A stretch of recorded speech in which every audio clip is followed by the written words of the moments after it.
Hey, y'all, each week on The Sam Sanders Show from KCRW, we ask big questions and share hot takes about the pop culture we love. Now that we have YouTube, we don't need any more biopics. If they've been alive such that I can watch them on YouTube, I don't need it. I don't think that music is getting worse. I think y'all just don't listen to artists who aren't in the mainstream. Taylor Swift, retire. It's time to retire. The Sam Sanders Show from KCRW, wherever you get your podcast, and on YouTube. Why'd you do it? Why did you think that risking lives was somehow going to advance the causes that you believed in? Or why did both of you go? It only takes one person to drive a getaway car. Lots of questions over the years.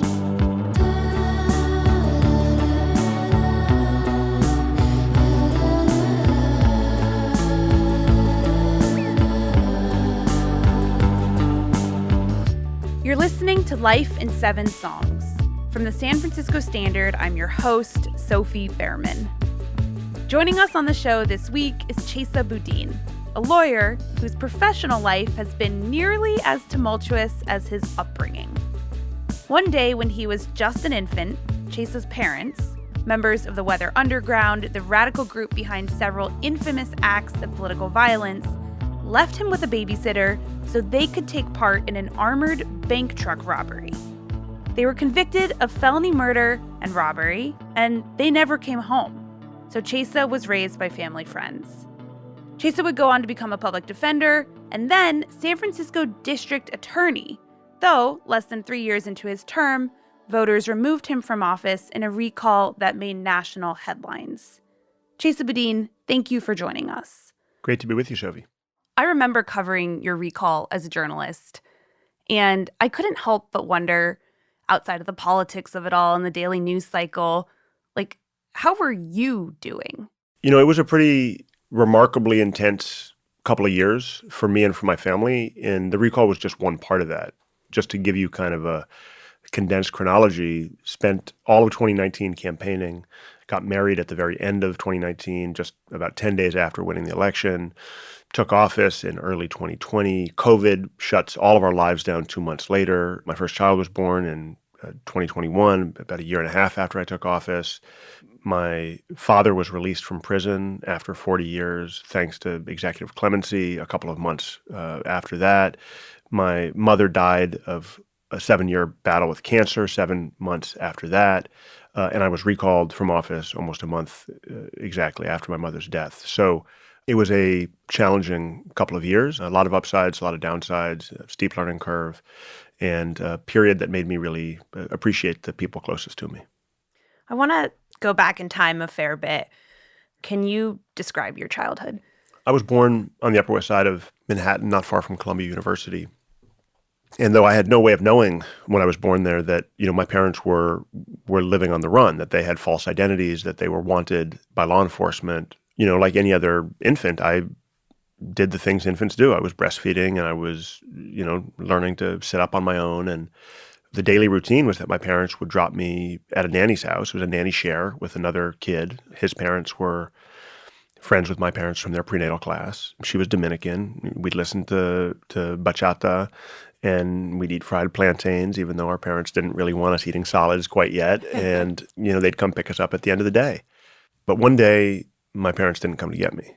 I was 14 months old. And I don't remember that day. I don't remember when my friend's mother came to get me and found a way to get me to my grandparents. I don't even really remember when a judge sentenced my mother to 20 years to life or my father to 75 years to life.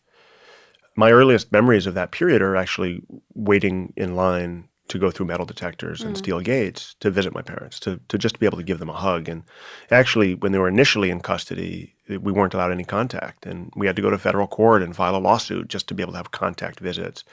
But I do remember the plexiglass divide coming down after we won the lawsuit and being able to touch my parents.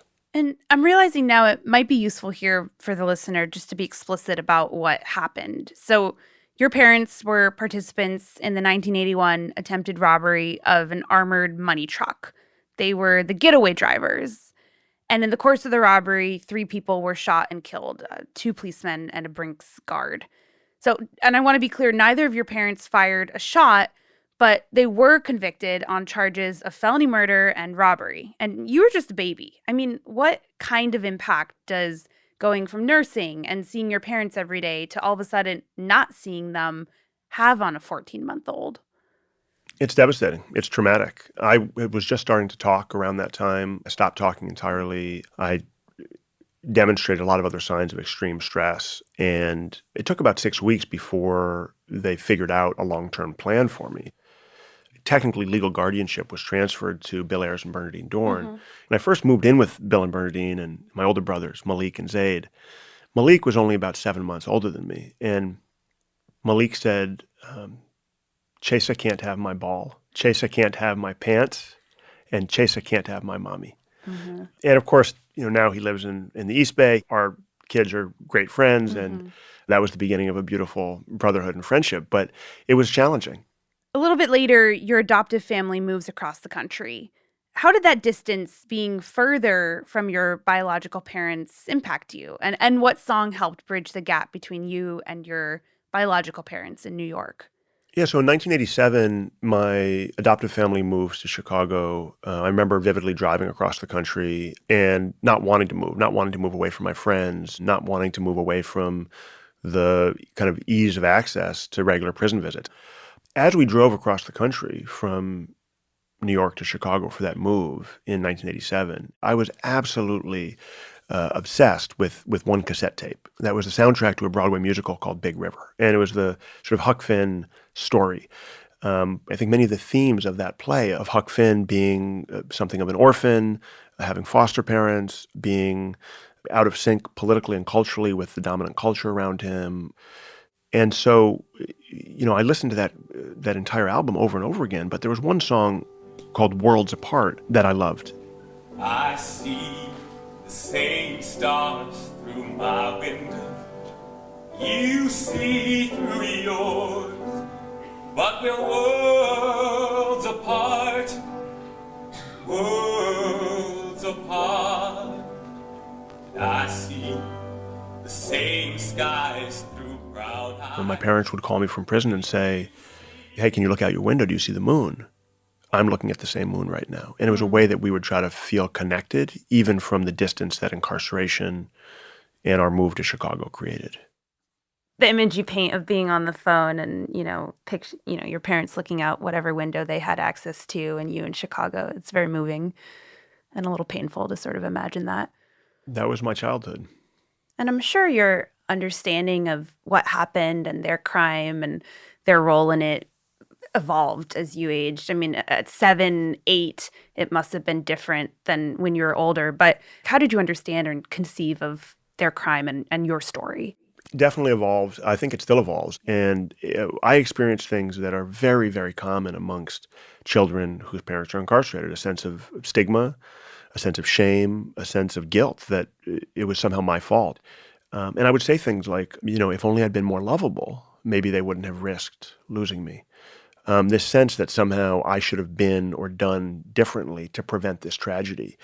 But in those early years, I want to make 2 points here. One is that something all 4 of my parents did, which was really important, is that all of my parents were brutally honest with me about where they were and why. There was never a moment when they tried to pretend that they weren't incarcerated and that they weren't incarcerated probably potentially for the rest of their lives. It allowed me to ask them hard questions. Like what? Like, why'd you do it? Or why did you think that risking lives was somehow going to advance the causes that you believed in? Or why did both of you go and risk both of your relationships with me? Couldn't one of you, it only takes one person to drive a getaway car. If you thought it was so important to do this, why didn't one of you go and one of you stay with me? Lots of questions over the years.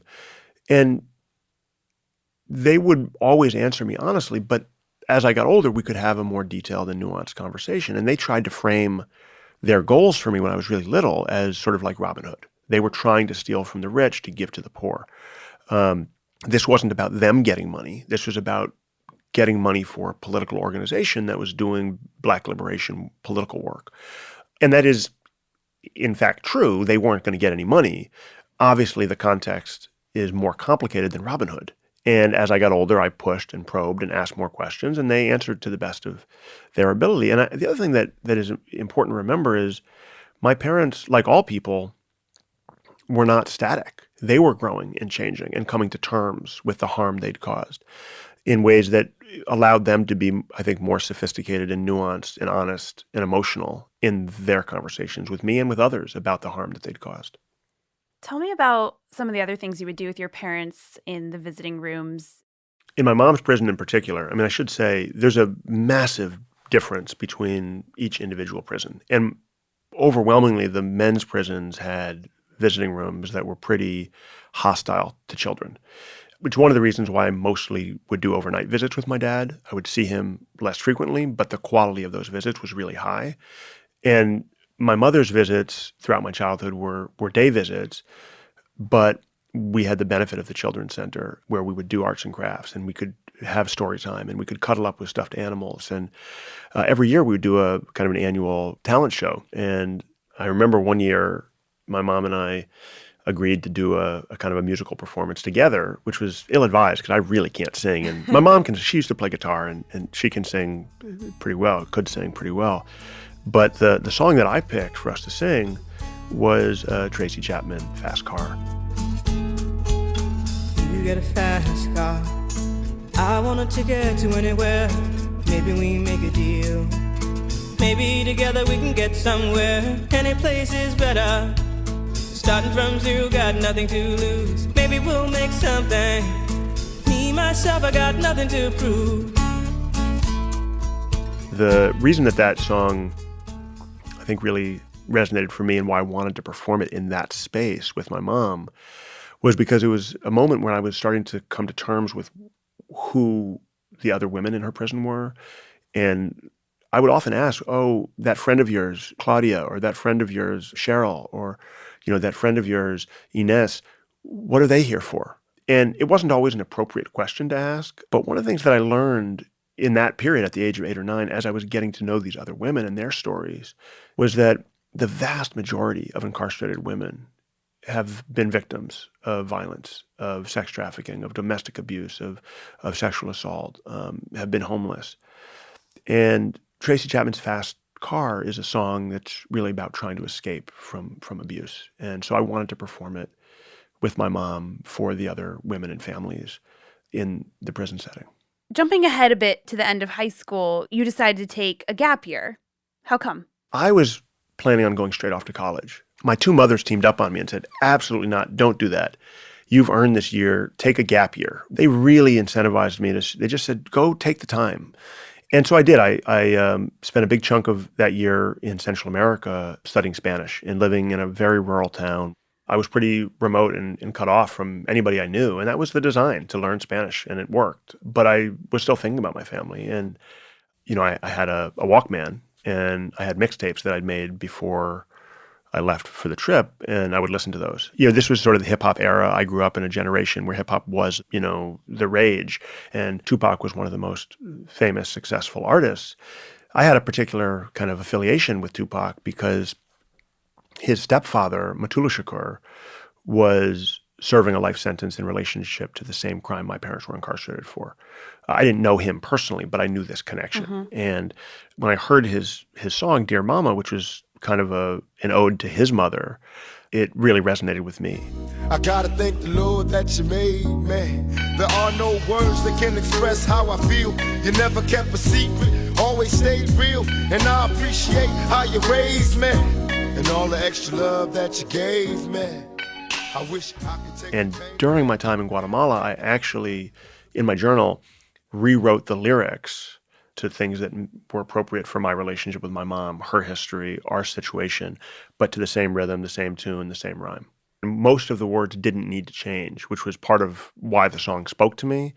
After that trip to Guatemala, I came home and I actually performed kind of my rewrite of the song for her on a visit, where I probably didn't speak much louder than I had years earlier in the talent show with the Tracy Chapman song. Do you remember how your mom reacted? Oh, she loved it. I mean, I'm her only son. She's, any visit from me, I could do no wrong in her eyes. I mean, she was, this was particularly because I always called her by her first name. I never called her mom. And I thought of her as a mom. I would talk about her to other people as my mom. But when I addressed her directly, I called her by her name, Kathy, and I called my dad by his name, David. It was really just a result of growing up in a household where I had a mother who was there every day, and my brothers called her mom, and so I called her mom. And I needed some way to distinguish, and that was something that I know was really not her preference, but she had no choice really but to endure. And so this song, for all the reasons, but that in particular, I think was really emotional for her. Tell me about your role in helping get your mother released.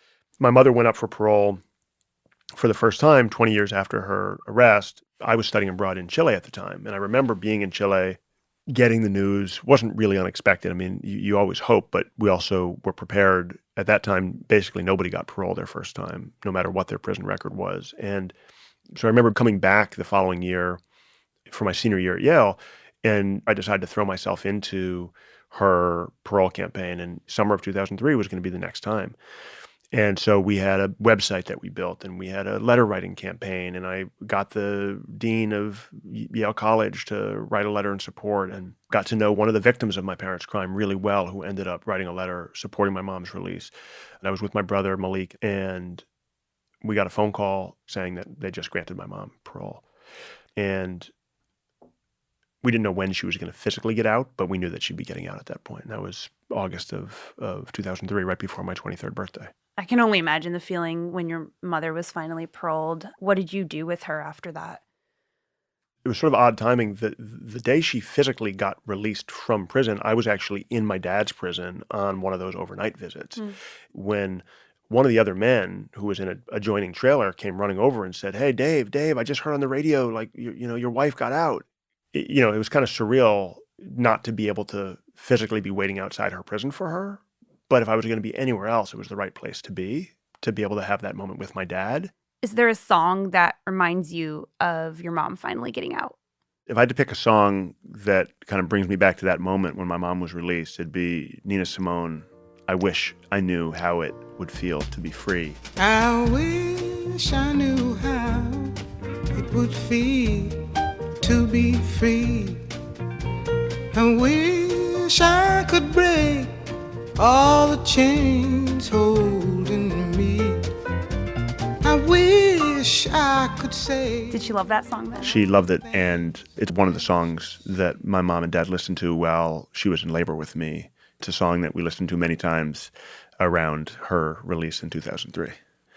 I then had to make a difficult decision. I was on my way off to Oxford, like about a week later. And I know my mom really wanted to spend the next year with me making up for lost time. But I really didn't want, at the age of, 22, 23, right after college, to put my life on hold. And I didn't want her to either after 22 years in prison. I wanted both of us to be able to move forward together, not get stuck in the past or try to make up for things that we'd missed out on. In a way, it almost opened up an opportunity for her to truly be free and lose those chains. I think that's a good way to look at it. When we come back, why the son of outlaws decides to practice law. Stay with us.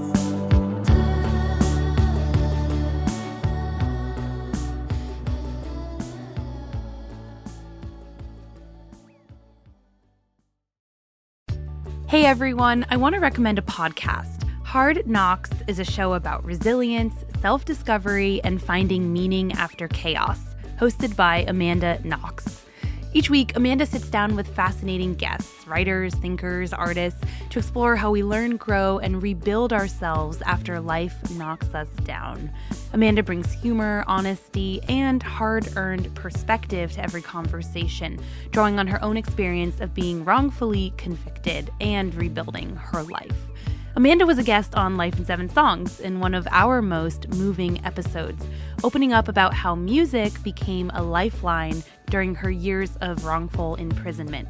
On our show, she spoke candidly about turning pain into wisdom and also about how we're all so much more than our worst moments.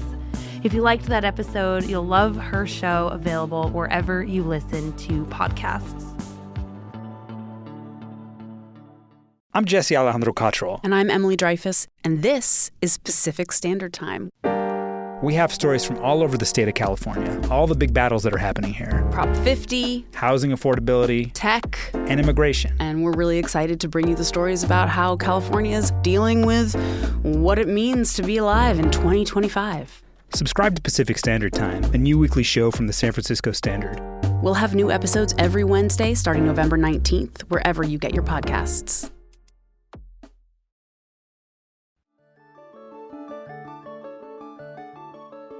So you study abroad for some time, and eventually you decide that you want to study law.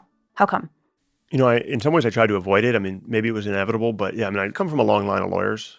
My great-grandfather was a lawyer. My grandfather was a lawyer. And my adoptive mother was a lawyer. So it was always something that I considered. I did research projects as early as middle school on things like the death penalty. And, you know, it was on my radar because of my family and my lived experience. I think my parents and people around me always kind of imagined I would be a lawyer, mainly because of my personality. Which is? Even as a kid, I like to have kind of arguments, like debates, and I like to marshal evidence and facts. And so sometimes I would even pick fights with my adoptive mother because she would say something and I would say, no, that's not right. And I would then go look up the answer in the encyclopedia or show, whether I was right or wrong, it was important to me to kind of vindicate the point. Uh-huh. And I didn't get at that age that sometimes it doesn't matter if you're right. You just move on. It's easier.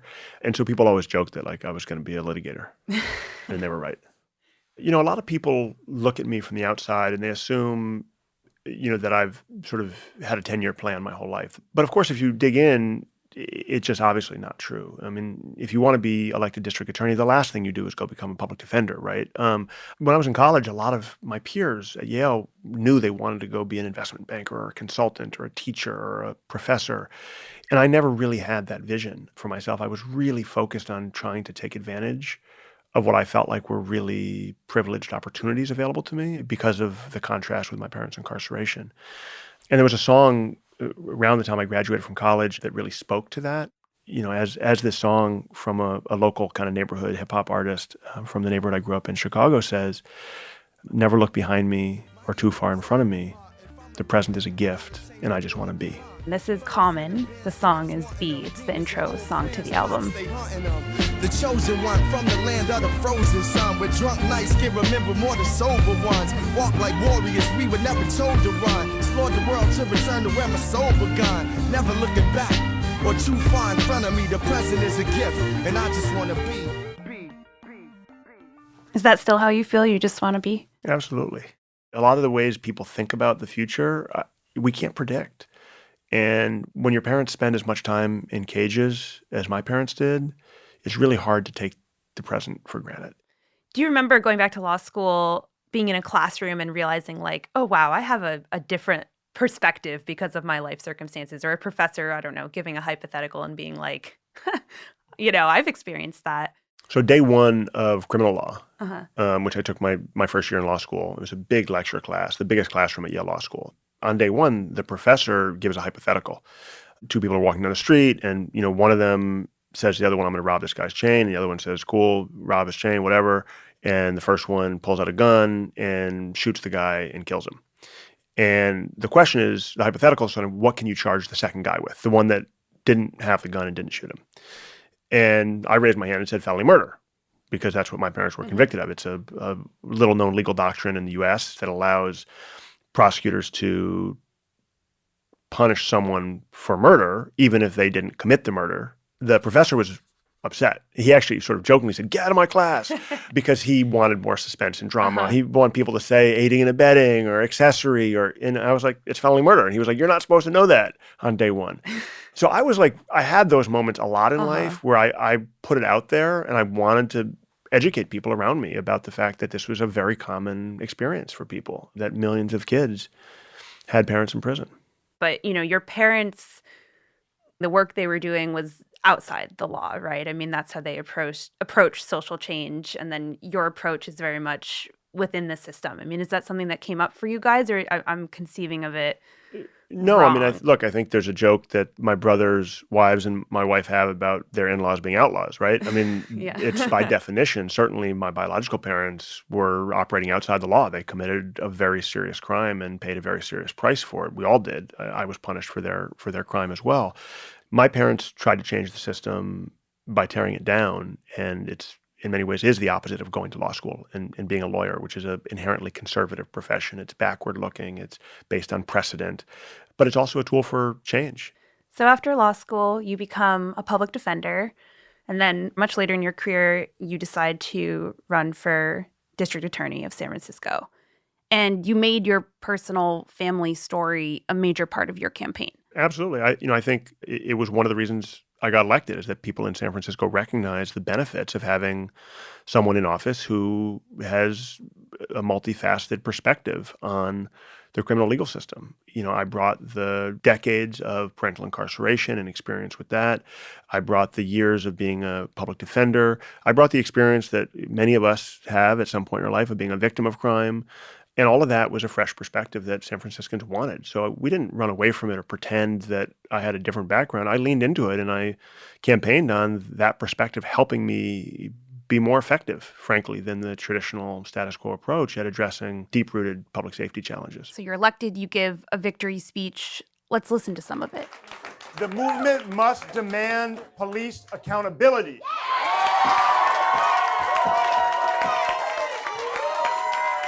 Ending racial disparities at every step of the criminal justice system. A system that works for all of us, not just the rich and well-connected. But listen, we have our work cut out for us. This is not going to be easy.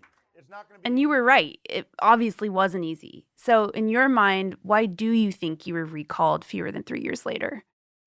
We have experienced a whipsaw in political sentiment, particularly around public safety and criminal justice issues, that I think is unprecedented. In late 2020, every Fortune 500 company across the country was tweeting out Black Lives Matter and putting up Instagram posts about it. And then less than a year later, it was a dramatic shift. And so I think if you're someone who's principled and has an actual view about the politics and the policies, and you're not simply following the polls, it's pretty difficult to survive that kind of a whipsaw, particularly in your first term in office and during a COVID pandemic. Is there a song that reminds you of being recalled, something that you turned to while that entire process was unfolding? Even in the joy of having a child and my father getting out, on the one hand, there was like tremendous energy from all the supporters we had. The fundraising, was going well. The endorsements were over the top. And yet anywhere we went, there were protesters. There were people yelling and cursing. And there was a lot of attacks in the press. My mom died just 5 weeks before the recall. And for me, it was like I was looking for music and energy that would lift me up. And one of the songs that did that was Here Comes the Sun by the Beatles. Here comes the sun, here comes the sun, I say it's all right. Little darling, it's been a long, cold, lonely winter. Yeah, just those lyrics, it's been a long, cold, lonely winter, but here comes the sun. It was a difficult period. I was waking up and leaving the house before my son was up. I was coming home after he was asleep, and there was a tremendous amount of stress and negativity and pressure on me, on my team, on my family. And so, it was a lot of intentional effort to stay positive and to stay hopeful in that time period. And when people said negative things to me on the street, I would respond by saying, hey, I love you too. And just trying to manifest positive energy.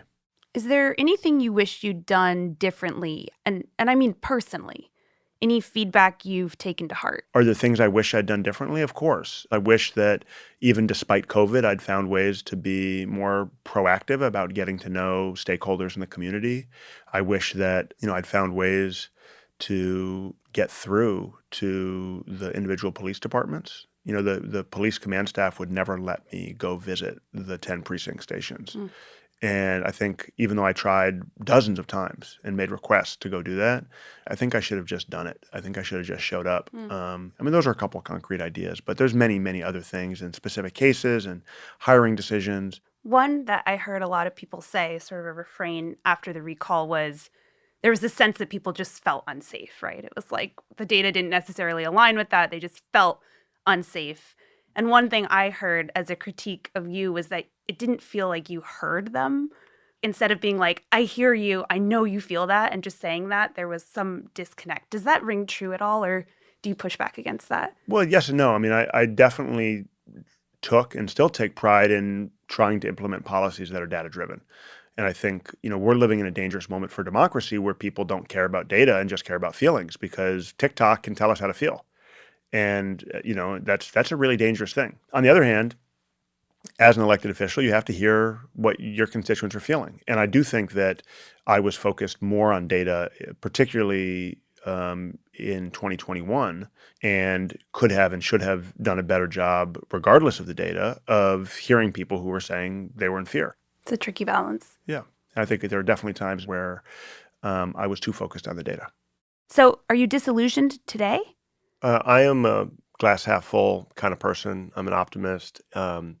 There is always a case to be made for the bearish outlook, if that's the direction you want to go and that your personality is inclined. But I think there's also always a good case to be made for optimism. My son had just started sleeping in a bed rather than a crib. And my father transferred his parole from New York State to California and picks my son up from daycare about twice a week so that my wife and I can work longer hours. And I couldn't be more appreciative of that. And it means the world to my dad to literally be able to get on the bus, walk to my son's daycare, walk him home, take him to the park, rather than being in a cage where he spent the last 40 years. How did having a child change the way that you thought about your own childhood? My son's 2.5 years old. By the time I was 2.5, my parents had already been incarcerated for over a year. I had already been visiting jails for over a year. And I see my son and his development and the ways in which he is dependent on his parents emotionally, not just to give him a meal or change his clothes and diaper, but emotionally connected to us, and thinking about and seeing now with a very different perspective how devastating that must have been and was for me and for our family back in 1981. Is there a song that your son loves? My son loves songs. He loves music. He loves dancing. But his favorite at the moment is a song called Baby Shark by Pinkfong. We've all probably heard it. It's probably stuck in all of our heads. He insists on having little dance parties to it on a regular basis.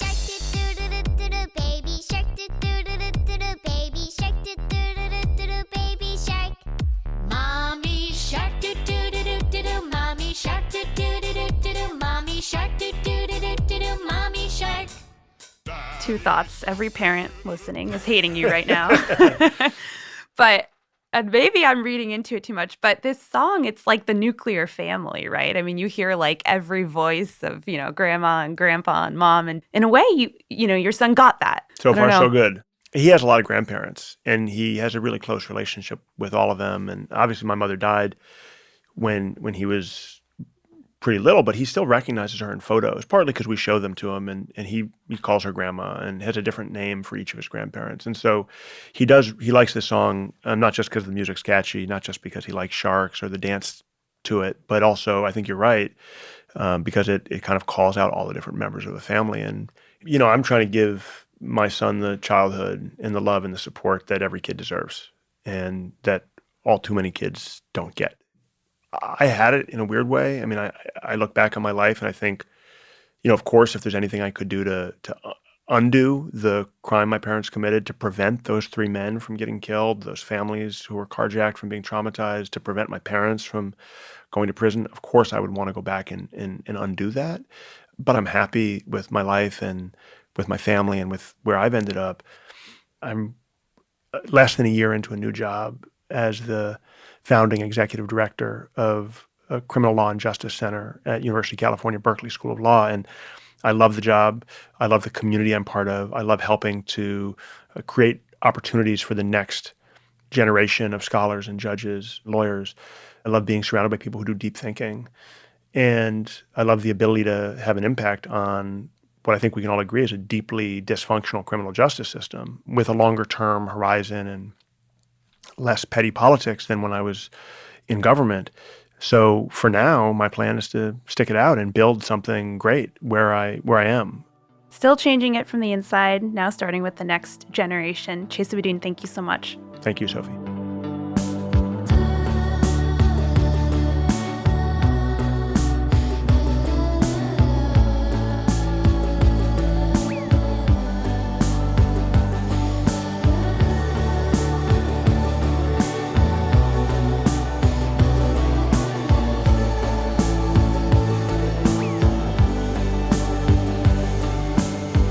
Life in 7 Songs is a production from the San Francisco Standard. This episode was produced by me, Sophie Behrman, and our senior producer, Jasmine Morris. Our executive producers are Griffin Gaffney and John Steinberg. Nate Toby is our creative consultant. This episode was mixed by Michelle Lanz. Our theme music is by Kate Davis and Zubin Hensler. And Clark Miller created our show art. Our music consultant is Sarah Tembekshian. Our studio engineer is Sean McKenna at Pure Mind Studios. You can find this guest's full playlist at sf.news/Spotify. Thanks for listening.